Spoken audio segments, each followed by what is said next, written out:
I cleaned my face with facial oil and now I look really greasy. I apologize for that. So this is going to be my unhinged beginning of the year update that I hope does not become a tradition. I feel like the beginning of the year has just been really rough for me these past few years. So anyways, update on where I've been, what I've been doing. Yes, I got my lip pierced and I know it is not everybody's cup of tea. I understand. It's fine. Fire away, say I ruined my face. It's okay. It's just something that I'd always wanted to do and I never did. As a matter of fact, if you go back to my very first video that I posted to YouTube, it's a part 1 and part 2, I was like rattling off all these things that I wanted to do but didn't because the condition of my teeth. I didn't want to draw attention to my mouth. And so that was one of the things that I mentioned. And when by the time I got my dentures and then my implants, it was just not a practical thing to do when you have small children and babies and toddlers. They definitely would have pulled it out. Like I used to have a hoop in my nose when I was younger and my kids would tug at it. So like I took that out for a long time. And now I'm just doing a stud because I feel like that would be too much if I had like all these hoops on my face. But anyways, I'm at a stage in life where I was like, you know what? What's something that I've always wanted to do that I didn't do? And this seemed like the fastest thing to do, just pierce something. So I did that. And I actually like it. Like at first I was like, oh my God, what have I done? Because I had the healing jewelry and it was like the BB looking thing. And I hated that. I thought that looked so dumb. It looked like somebody like fired something at my face and it got lodged. So I was like, get this thing out. And I put the hoop in like I wanted. However, it is a much larger gauge than I imagined. I want something that's daintier and more low profile. You know what I mean? So I have to let it heal a little bit more. You can see it's a little red. And when it heals, I'll put something, little cuter in there and see how I like that. And it's not something that I'll have in all the time, just like my nose ring. Warning, there's a aggressive fruit fly from the bottomless pits of hell, and I'm gonna have to just carry on because it's not going anywhere. They've evolved into something like I've never seen before. Anyways, where was I going with this? Yes, pierced my lip.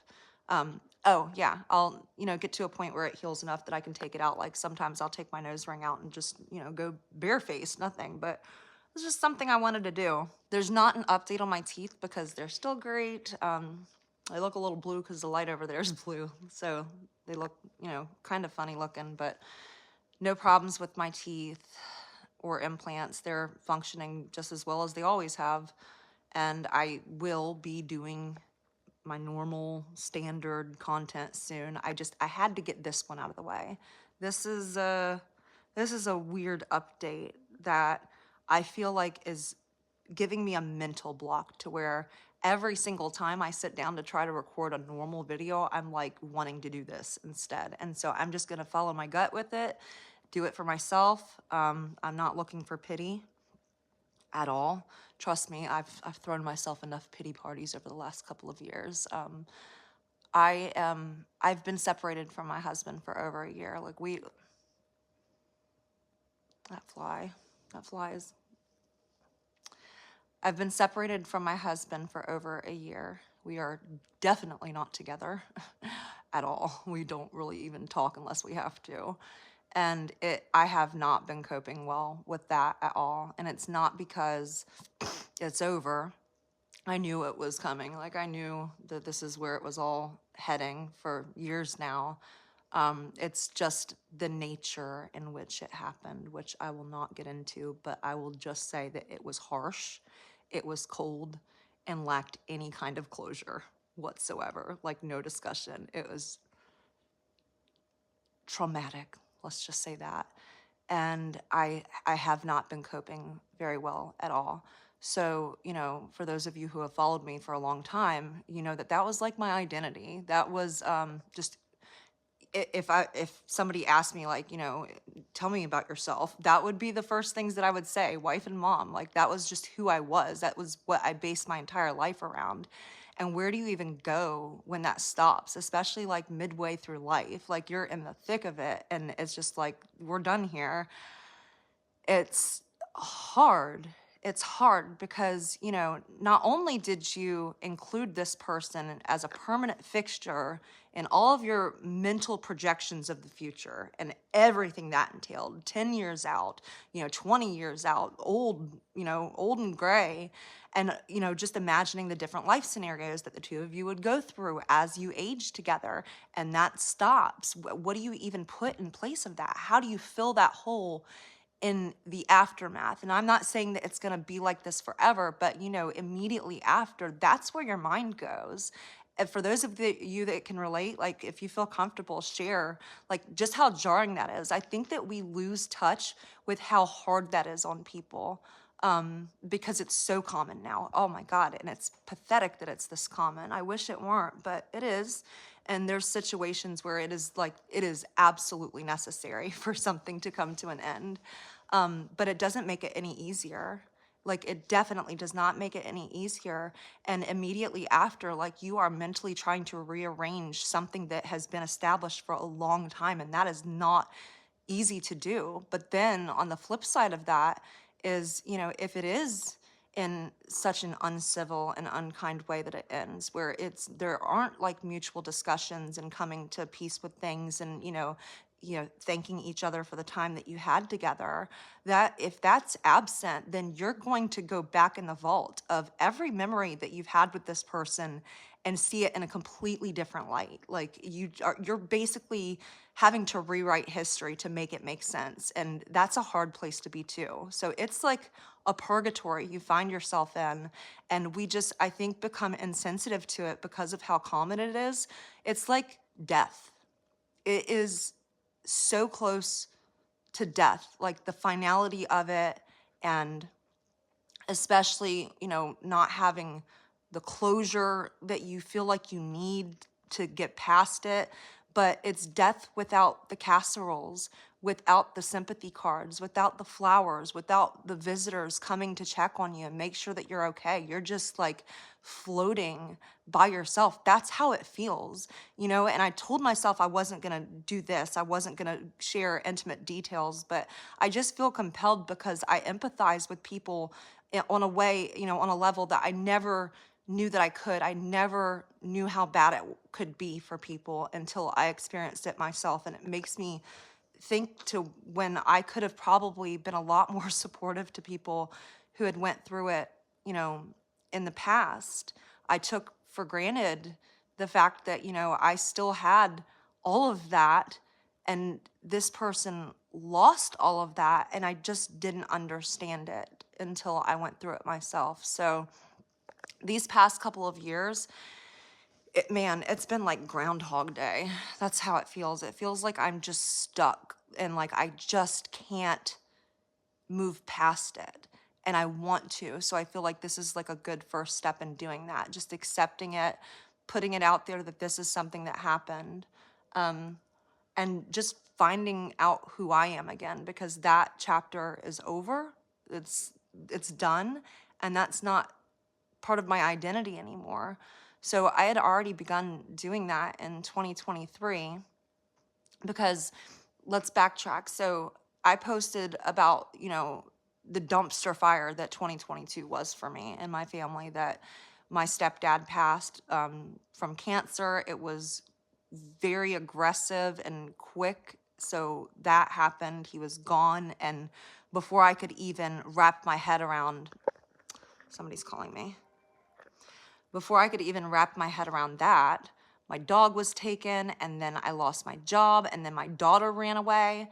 So it was really bad. I was not doing well that year. But what I didn't mention in that video was that that was year 2 of my husband's unemployment. So through all of that, through everything that I was going through, everything rode on me. And it was like, yeah, 2 years of that, where, you know, prior to that, like almost immediately prior to him losing his job, I tried to have a discussion about ending the marriage because it was not okay. It was not healthy.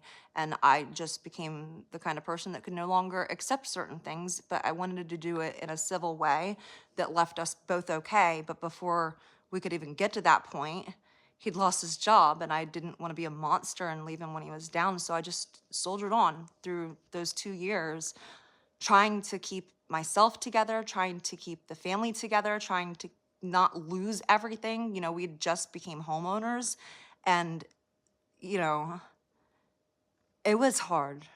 I had to become like a tank. I felt like a robot. Like I just would zone out and just do what I had to do, like head down, soldier on, until I lost my job and I crashed out.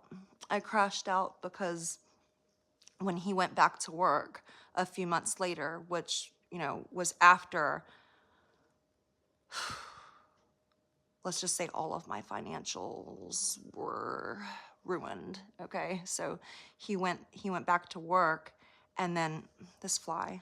Y'all are just gonna have to should I introduce the fly as a special guest? It's just gonna keep zooming past, and I know it's distracting. Please forgive me. It's just he's here. He's included. He's like the co-host of this whole thing I'm doing right now.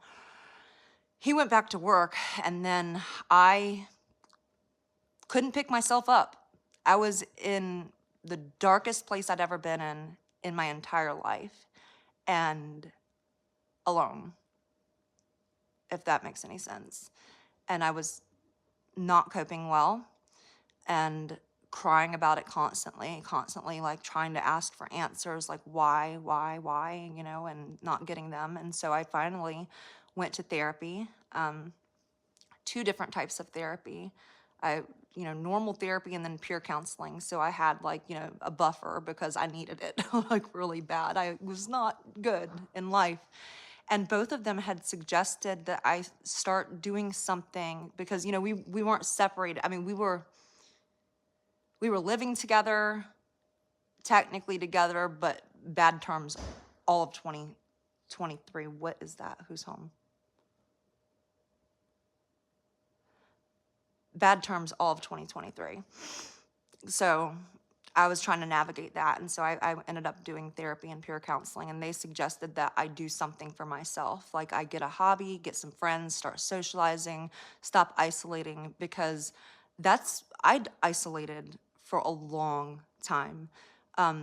It was easy to do that because, for a long time I was a stay-at-home mom for like 10 years. But then even when I went back to work, when you have little kids, especially like as many as I do, there's endless opportunities with them. There's endless things that just take up your time. And so it's easy to lose yourself to that. Not that I didn't enjoy it, which made it even easier. Like I loved spending time with my kids. And so I'd neglect my own personal life and social life. And so I didn't have friends. Everything that I did for myself was solo activities. So I would go on hikes by myself in the woods. I love the Sewanee. It's like my favorite place in Florida. I love the Sewanee River. I love rivers. I love woods, but I love blackwater rivers. It's just something about it. And so I'd pack a lunch and go out there by myself all day and spend the whole day in the woods. Or I'd go to Big Talbot Island, if you're familiar with Northeast Florida. They call it like Boneyard Beach, so there's driftwood everywhere, and it's kind of not secluded, but like especially when I started going there, it wasn't like the hot spot. Like not a lot of people knew about it, and so oftentimes I'd be the only person on the beach, especially in the winter. Like nobody's really going there in the winter. So I'd go lay out a blanket and just spend the entire day reading by myself.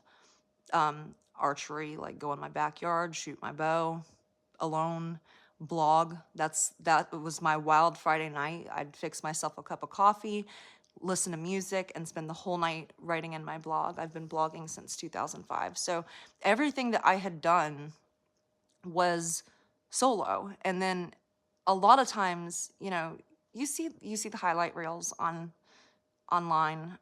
We don't overshare our personal drama usually. And so there were things going on in the background throughout the whole time that we were together to where like it was constantly on the brink. And in that, when that's present, when there's like this constant undertone of, hostility and it's just not okay. You prioritize that. And so I would not be in the mood to go out with my friends on a Friday night when I'm like worrying if my marriage is going to fall apart. So I spent a lot of time isolating to the point that in the end of it, I started like isolating from family. Like I would dread going to, a family member's birthday, and that's like my family. So I knew it was bad. So they suggested like stop doing that. You need to go and be around other people and get your head out of that situation. And so that's what I did. One day in December of 2023, in the thick of it being really bad between the two of us, my mom's dog had to be euthanized. He had to be put to sleep. He had cancer. He was really old. She had him for over 10 years. Such a sweet dog. His name is Buddy. And he was my buddy because I was the one that bathed him and gave him his haircuts. He loved me. He was such a sweetheart. But she had to have the dog put to sleep, and she chose to do it at home. And it was in the house that my stepdad passed away. And so I'm dealing with that, but also watching my mom deal with that. Like her companion, the last companion that she had, and she lives like out there, like she lives an hour away, alone, like out in the sticks. It was just so sad for me. So I came home that night and I sat on the couch. My husband was in here. The lights were off. He was watching TV, and I just sat there and I cried. And he knew where I was at and what I was doing. But I thought I'm not gonna do this. I'm not just gonna sit here and cry by myself and be in this situation. I'm gonna get up and I'm gonna go. I'm gonna go. So I went and took myself to Red Lobster, and that historically has been such an anxiety inducing idea for me. I would never unless it was bad. So it's bad because I do have a level, or have had a level, of social anxiety. So going to a restaurant to sit alone on, like at night when people are out on dates and with their family and stuff, I thought it would be awkward, but it wasn't. I sat alone and I ate a big feast for myself, and then when I was done, I was like, I'm not ready to go home. So I didn't. I went to the pool hall down the street that I'd gone to over the years. A little backstory.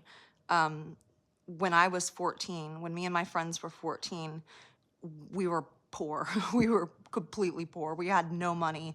So it's not like our parents were giving us money to go shopping at the mall and go to the movies and whatnot. So we had really no entertainment. And there was a pool hall down the street from my friend's house that we would just walk up to. We'd scrounge change and get on the quarter tables, knowing that, once we get in there and get good in, get established in there, the guys would come over and want to show off their skills, and they taught us how to play pool. And so I'd been playing pool since I was 14. I'm 41 now. So anyways, I went to the pool hall and I asked the bartender if anybody had come alone that would want to shoot with me, which is so normal. Unless a person's doing drills, practicing, then most people do not want to shoot alone. That's not fun. So he told me that there was a guy in the corner that was alone, and so I went to go shoot pool with him. Young kid, 23, so he's like around my son's age. We shot pool for a while, and he said that he joined the APA league, and I'd always been interested in doing that, but I didn't know enough about it to know if I was even good enough. Like, I'm decent, but like I'm not a professional, and it sounds like if you're on a league, you're really good. But APA's like handicap system, they rank you and match you up with a similar opponent, like that has a similar rank to you. Except for last week when I beat a 7 in 9-ball, even though I'm a 3, which I was really excited about that. Yeah, so he said that the league operator was there a couple tables down. Go talk to him if I'm seriously interested. So I did, and he asked to shoot a game with me, and I shot with him, and he asked me to join his team.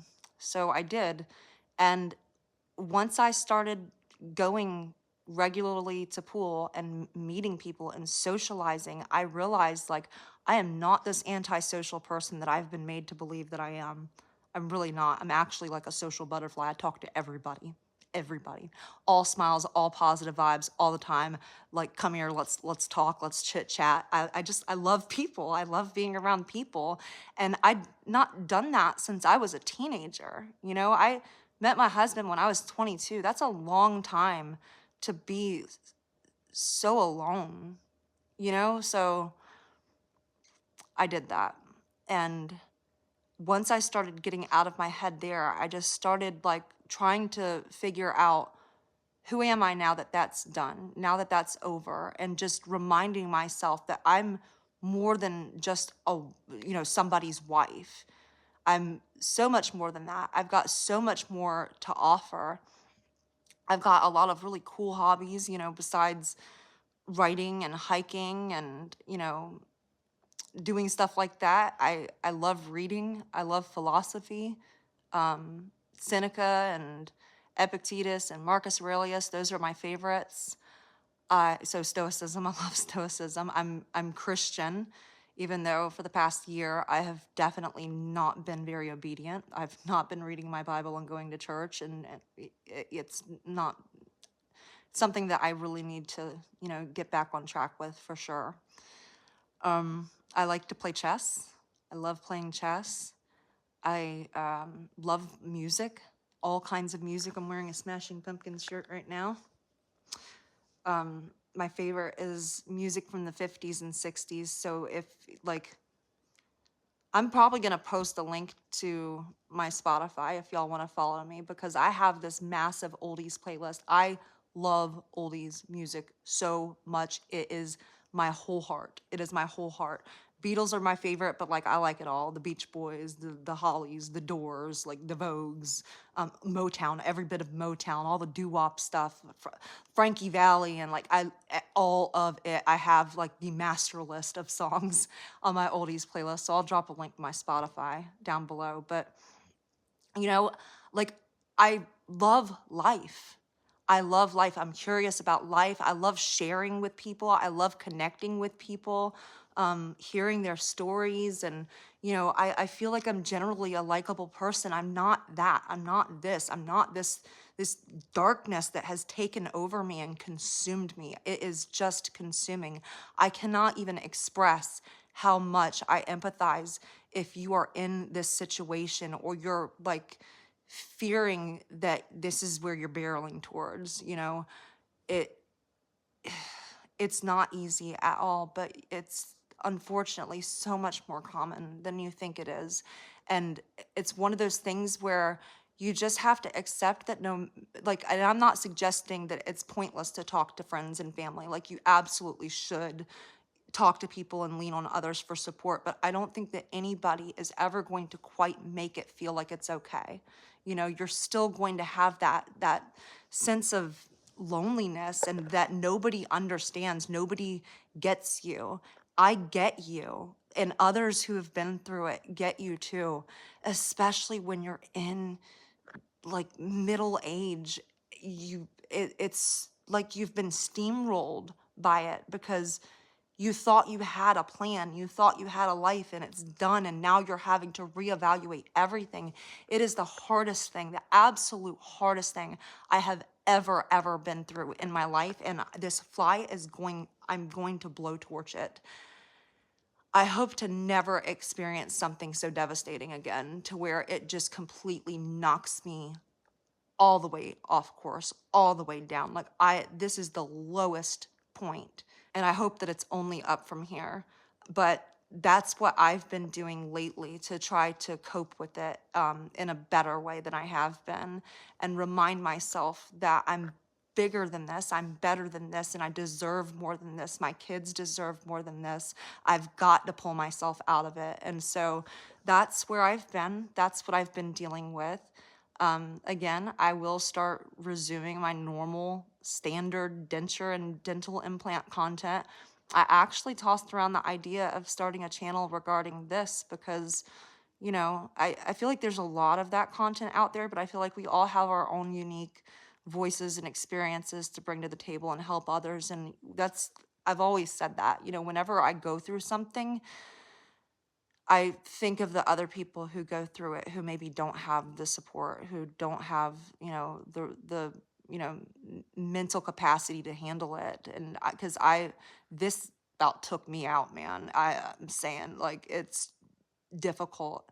And I'd just like to try to offer support to other people who've gone through similar things, or maybe you're not there yet, but maybe you'll find yourself there. And I hope that never happens to anybody, but if it does, you're not alone, and there are resources out there that can help. And I've learned some things, you know along the way that I could definitely share with people. So thinking about doing that, let me know if that's something that you'd be interested in subscribing to, so that I don't bog this channel down by my woes.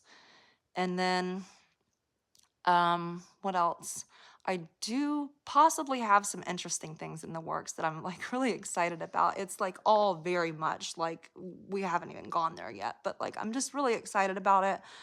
So definitely, if you're not subscribed to my channel, make sure that you subscribe so that you can, see that unfold if that pans out.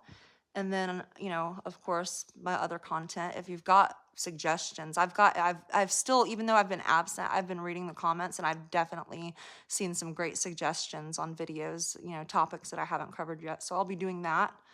And I look like I just slicked oil on my face because I did, and I didn't wash it off properly. This is crazy.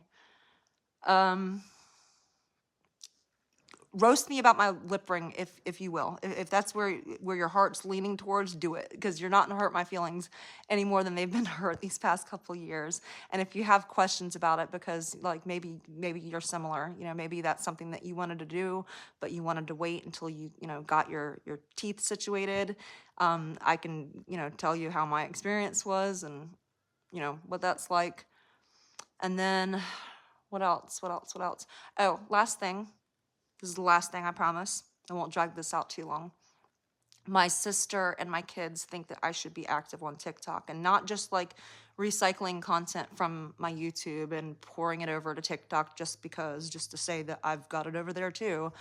But like literally starting a TikTok, like starting my story again, and like maybe sharing other things there too, to where it's not just dental related.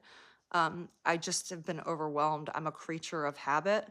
I love YouTube. I love long form content.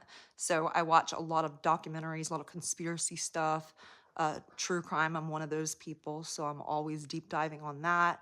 And then if I have to watch reels or something, it's usually just funny reels or uplifting reels. And I see that on Facebook and Instagram, but they swear it's different on TikTok. And I know that TikTok is possibly on the brink, but they said that they would help me. Basically, long story short, they said that they'd help me edit it and, whatever. What do you think? Should I do that?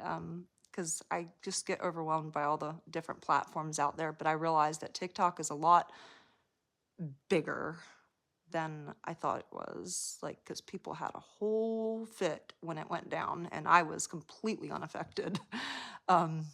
Yeah, so I was thinking about doing that. What else? That's it. I think that's it.